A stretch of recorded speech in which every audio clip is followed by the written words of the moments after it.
The assessment of our is quite a lot. We have to send a report to the rector via email. Honestly, sometimes the conflict with email feature. Yeah, Fata, but actually don't worry because email is actually a very efficient tool if we know how to use it. Uh, what email do you use?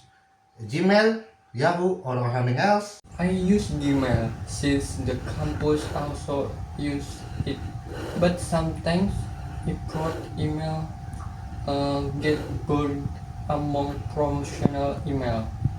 Well, that's one of the challenge. Managing email is very important. First, do you know what email is or what is called email? As I recall, an email is short from electronic mail, right? So electronic mail is function is to send message, document or file digitally over the internet. Uh, it is. Email is how we communicated digitally. People used to use physical letters, but now you just type and then you click it and then you send it and it arrives instantly. What are the usually part of email? I mean its component. Okay, so is in an email there must be a senders and recipients email addresses. An email is unique. It's like our home but in digital world. For example, like me, my name at gmail.com. Right. So what's the subject for? The subject is really important too.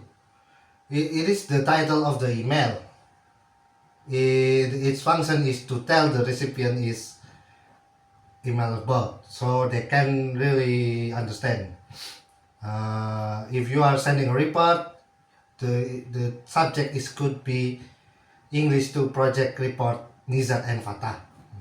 Okay, so it's to avoid opening the wrong email or even missing it, and the body part. The email body is where we text the messages.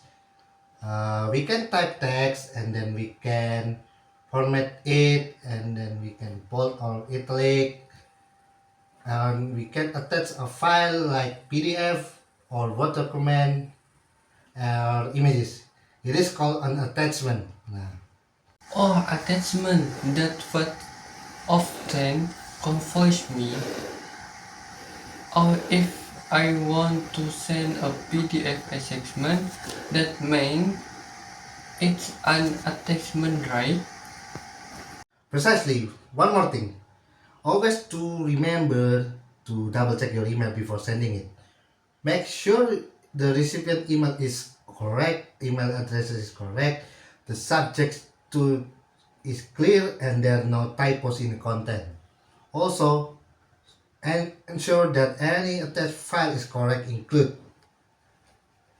Got it.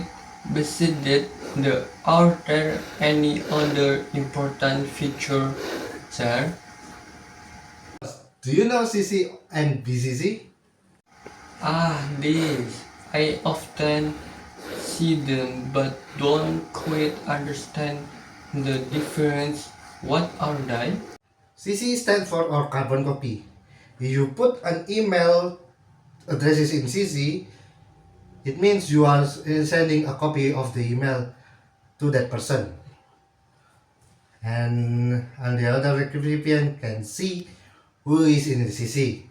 So it's for people who need to be informed but aren't the primary recipient. So, if we send an email to the lecturer on and our group member also need to know we can use CC. Exactly. Now BCC stands for blind carbon copy. Its function is same, sending a copy of the email, but the difference is the email address in BCC cannot or will not be visible to other recipients. This is useful if you are sending an email to many people who don't need to know its other email addresses. For example, is for like newsletters or general announcement. Wow, that is really useful. So if they want to send an email to many classmates but don't want to expense their email to edit order, we use BBC, right? Precisely, when you attach a file or PDF or some document or image, they become your attachment in your email. But you must check because there are home limit or sometimes there are can attach a big file. Go out, Desire. Your explanation is super clear. Now I feel more confident use email for campus assessment.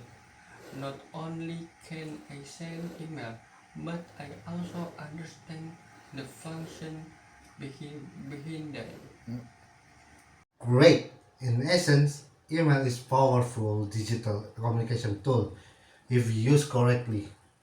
It can be greatly assist our work, especially in university life and later in the professional world. Now let's start drafting the email for our assignment.